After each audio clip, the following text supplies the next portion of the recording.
I've debated you in the past about what the Supreme Court would do. And I'll tell you right now, I was correct last time on the 14th Amendment issue when I told you it would be 7-2, if not 8-1, that Trump would win on the 14th Amendment issue. I predicted he would lose too.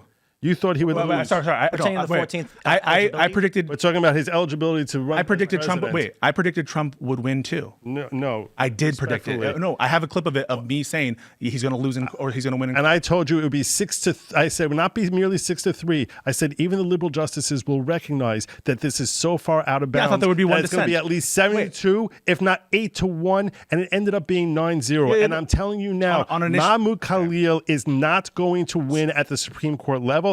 I'm telling you right, there's no chance that he does, because this is the one area where the executive authority is at its highest, and unless you can show that they specifically hated this guy for one reason that had nothing to do with his speech, they obviously did, because that in this one is the one that he obviously did. That Muslim that because he's a Muslim they're getting rid of him. In that case, they're not. No one believes this shit. By the way, the normal you realize how out of touch you sound to normal Americans. Everyone understands that the reason they're going after these people is because they don't like his speech, and that's the rationale they gave. You look at Marco Rubio, says his support for Hamas. Not liking his speech affects foreign policy and national security, which is the whole point of that's granted to the executive branch. I want to add the speech is particularly that it's anti-Israel, that it's critical of Israel, and I think the reason why I would agree with you on the court siding with the Trump administration over Mahmoud Khalil is for two reasons. The Supreme Court tends to be deferential on issues of national security. So even if there's rights, they allow for Barack Obama to pass the indefinite detention provision, things in the Patriot Act, torture of foreign nationals. Barack Obama murdered American citizens, multiple, I think, 4 or 5 individuals. So when it comes to the Trump administration saying, we want to support Israel, this guy came to our country and he's rallying people against Israel, that's bad for foreign policy, I imagine the Supreme Court's going to go, well, we don't care about rights when it comes to foreign policy. Then you have the issue of American support for Israel is very high. And so even if there was a principled issue of this person has a right to speech, everyone's going to be like, don't care, we like Israel. But I'm not trying to pull the nation here, Tim. I'm not trying to read tea leaves about the Supreme Court. I get it. I'm saying that the American people... I'm trying to push you guys. And the reason I'm trying to push you guys is because you both have platforms. Because if he was Tommy Robinson expressing racist views, if you would not be coming here screaming about his rights. 100%. You wouldn't be. 100% I would. By the way, I condemned a lot of these protests. I call them insurrections, some of them. Just to be clear about my consistency there. I generally am not seen as like a crazy person on this issue. I'm calling balls and shots, and I'm pushing you guys. Because I know if someone came up with a rationale, Johnny-come-lately rationale that said something like, we believe having Muslims in this country at all is bad for our foreign policy vis-a-vis Israel. Israel wants us to have Muslims be out of this country. They want us to push them out. And so we're going to deport all these aliens because we can, and it's our foreign policy determination. I think that wouldn't you stand up and say that's wrong? Wouldn't you? Would you stand here and be like, well, the Supreme Court often defers to the Secretary of State's determinations about who is and who's not a threat, and so because the Secretary of State said the Muslims are all threats. Right, but hold on, you're combining. You're combining a moral question with a legal question. So let's just on the law make them distinct. On the law. So on the law, wouldn't you come and say this is clearly illegal? Of course, the Supreme Court should not. In the scenario that what? Give me one time. In the scenario where the Secretary of State says it's in the foreign policy interest of the United States not to have Muslim aliens in this country. And that determination is made based on our long friendship with Israel and our long relationship with Israel, and they don't want it there, and we don't want to undermine that relationship. Do you need to write these 4 words down? Facially legitimate and bona fide. It's actually 5 words technically. Do you need to write them down? So I just want to be because every time you keep doing this crazy, this extreme hypothetical of banning all Muslims, and I keep coming back to you and saying I've never taken that position. I don't know anyone. So I gave you that citation. Trump has never taken that position. That citation, that crazy, ridiculous hypothetical, and then I come back to you and I say, why are you giving me this hypothetical? That citation is from Kleindienst versus Mendel. That language comes from Kleindienst versus Mendel, as cited in Trump versus United States. 1972. Trump versus Hawaii in the section on the Establishment Clause. So, but that had to do with an admission decision. We're not talking about admission decisions. These then are people after that, within the Supreme Court has said that you have to abide by the same terms while you're here that you do for to admission. Think of it like this. Let me ask you a question. I need to ask you this question because you keep talking and trying to frame this as a First Amendment right. It's not at all a First Amendment issue because from the perspective of the Supreme Court that you're stuck to the same standard. And when you know that to get in here, you can't be expressing terrorist supportive perspectives. You cannot do that when you're trying to get in here. Do you agree with that part? Let's start with this premise. I'm going to go step by step. Do you think that the United States of America has a right to keep people out for saying, you know what, you express terrorist activity, support for terrorism. Under binding. Do they have a right to under binding precedent of the Supreme Court, because there's a distinction between admission decisions and non-admission decisions. Whether I'm telling you what the law says, and what the law says is you can ban people from the country if they're Chinese. If they're Asian. That is not the law any longer.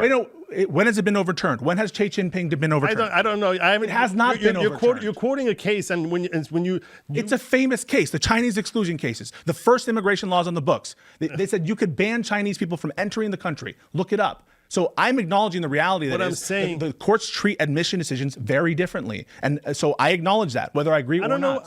So you're recognizing that they can keep someone out on that basis. Now the Supreme Court has also said that you're kept to the same standard while you're here. If you're kept to the same standard while you're here, that means you could be deported. So that is not the case, and there are different rights at admission versus when you're in the country. For example, you have no procedural due process rights when you're outside of the country seeking admission. Yeah, agreed? Correct. You do have procedural due process rights when you're in the country and they're trying to force you out. Specifically set forth in the 14th Amendment that you'll have those due process rights, as Tim read 45 minutes ago. Wait a second. The 14th Amendment says that states shall not deprive individuals of due process law. The Fifth Amendment the point is that Congress has and through constitutional amendment even has recognized that when it comes to due process specifically, we're going to confer upon non-citizens that express protection that's much more akin. They've also said that about the First Amendment, but your version. That's not Congress. That's not Congress saying that. But that's the court interpreting it. The courts have said the same thing about the First Amendment. So right. what kind of first? Wait! No, stop. What kind of First Amendment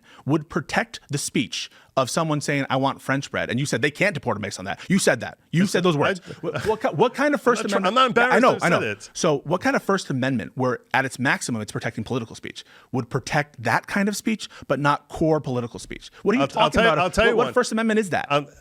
You want from a moral perspective? No, from a legal perspective. From a legal perspective, I'm walking you through it. How can you ever can a person contract away their rights to free speech?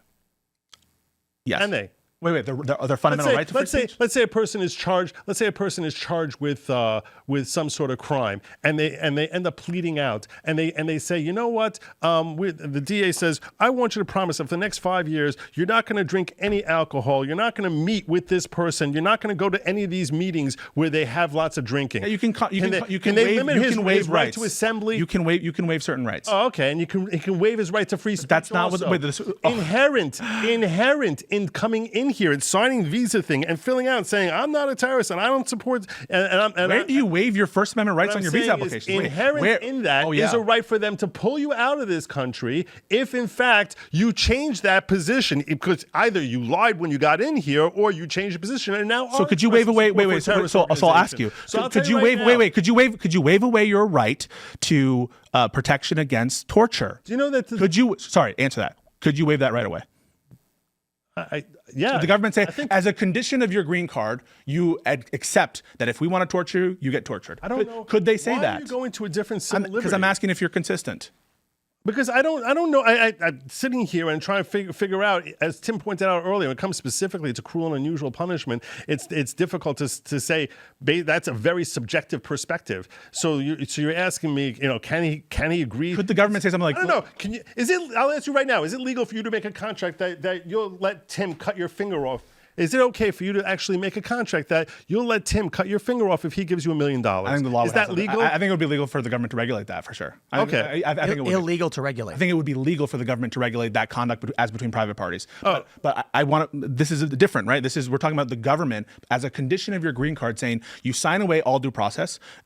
as a condition. You sign away your right against torture. You sign away your right against unreasonable searches and seizures. You think the government could do that and go, every one of your rights, and you can just sign? They can. I think they can. You think? Yeah. Okay.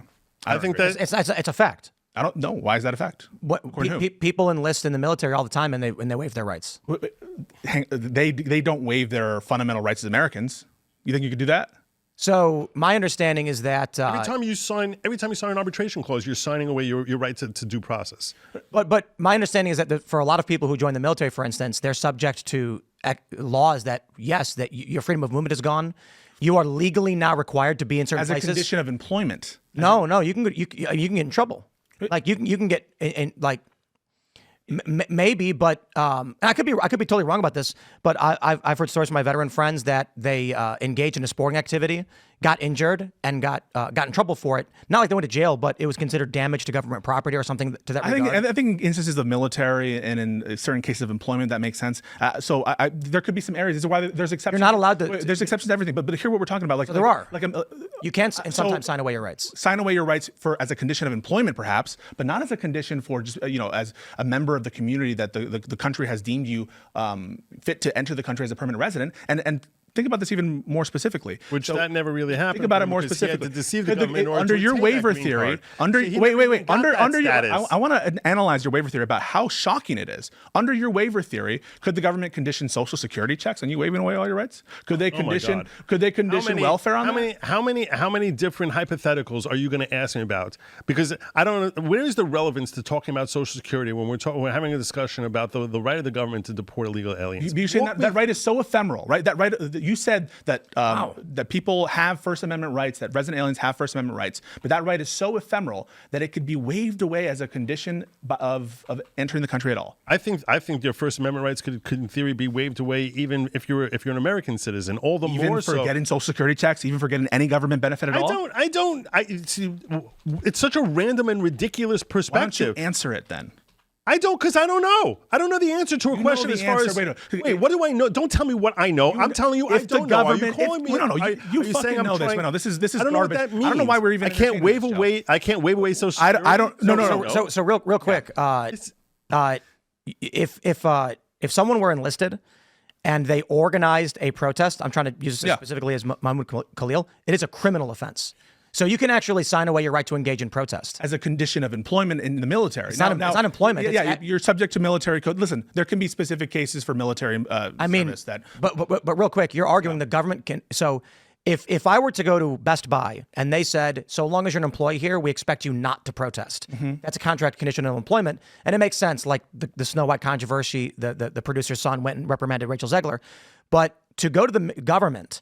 And they'll say, no, we won't just fire you. We will put you in prison if you speak out against us. So differences based on private versus public, just to be clear. So New York City human rights law that you cited before actually does protect certain kinds of expressions and off-job political activity. So some states do impose those statutory frameworks that protect that kind of activity. And I think that you'd probably agree with a lot of those laws that say that, for example, you can't be fired if you're a Republican. Some people have only in D.C. Only in D.C. No, I think it's only in D.C. actually. Yeah. Okay. But regardless, like we're talking about private, usually the Bill of Rights does not apply as to private actors. And so we're engaging in First Amendment analysis for people who you've acknowledged have these rights. And what you're suggesting is beyond military, which can be a category of its own, and fine, I'll even accept that it's a category of its own because military is so particular or something.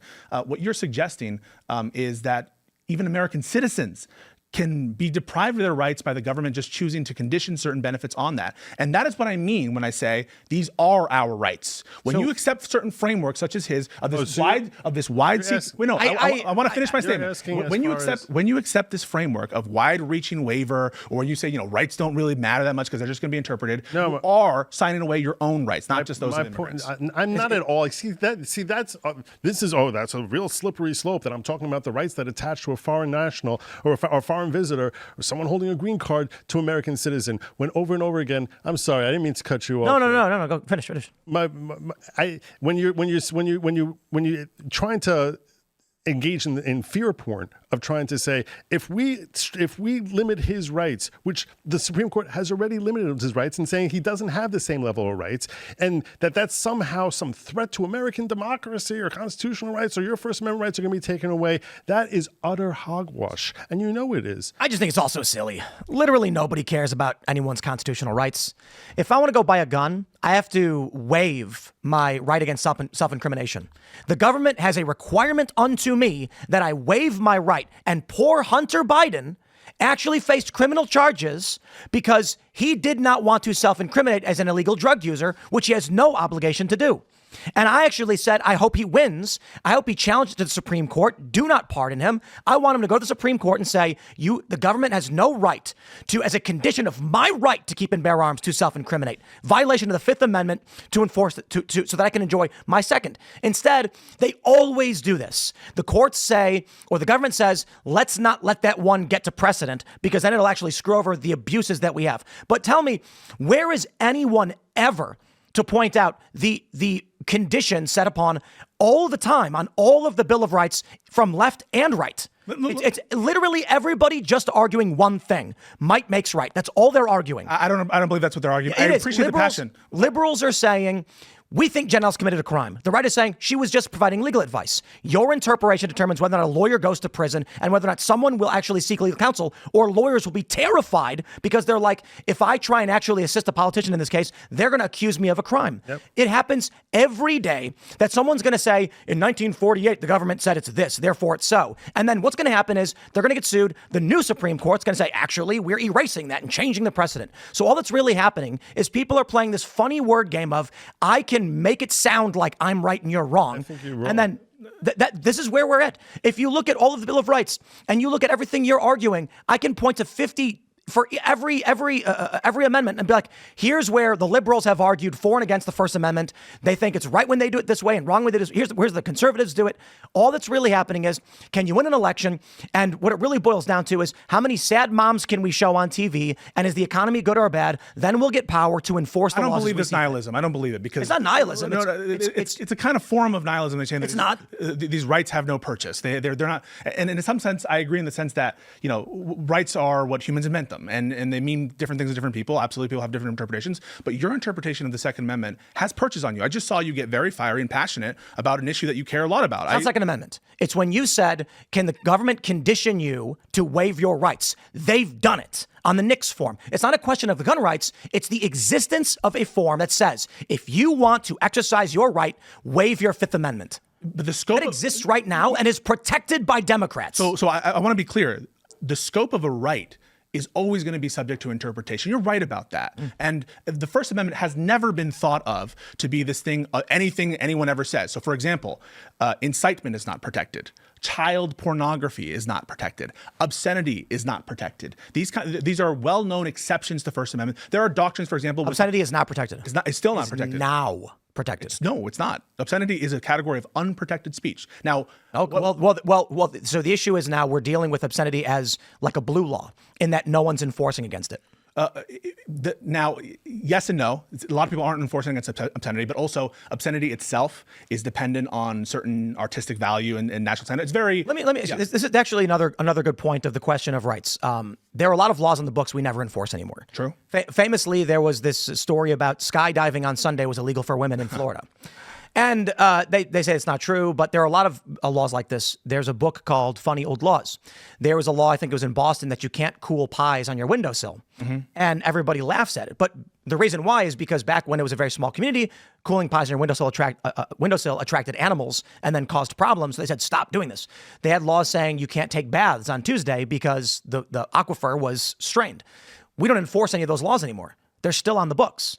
So we exist in a society where it really is the whim of law enforcement and the body politic. For example, in a much better example, in San Francisco, two men gave each other blowjobs in the middle of the street. This was during Pride, in full view of children and everyone else, and the police said they're allowed to do it. Well, clearly they're not. I mean, it's obscenity laws across the books in every facet ban that. Why don't the police arrest them? Because all that really matters is if the public is willing to tolerate and accept it or not. And if the people would this is why we get leftist terrorism. The reason why we see Teslas being firebombed is because what's the end result? You're going to see Vancouver, for instance, booted Tesla from their auto show, saying we can't keep it safe anymore. This is the purpose of the might make right ethos, which we see dominant right now I'm not saying Democrat liberal entirely, I'm saying predominantly far left. They're enacting that, and it is used to amplify their power and the moral worldview they have. Thus, as it pertains to the Columbia protests, what did we see? Organizers put together these protests, whether you want to blame them for it. Physical occupation occurred. Physical violence against Jews occurred. Buildings were taken over. Faculty complained of physical threats and violence against them. You know, I look at this and I'm just like, how do we prevent things like this from happening? Well, we've got people having sex in the street in San Francisco and the police won't enforce it. We have buildings being taken over and it's allowed to happen for an extended period of time.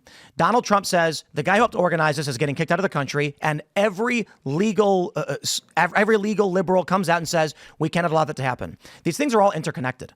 And so the question really becomes, are you willing to enforce against things that cause damage to your moral worldview? The right tends not to. They're starting to now. The left is resistant to it. So that's my point on all of this. Say whatever you want about whatever you want, so long as you've got pride events across the country where they violate every law with gay sex in public. I'm not trying to be crude, but they do. Then I'm going to sit here and be like, guys, you had a violent protest. Jews got attacked. Buildings got taken over. You've got no moral ground to stand on. You're trying to cite precedents to win political power. Thanks for watching this clip from the Culture War podcast. We're live every Friday, 10 a.m. to noon. So subscribe and come hang out.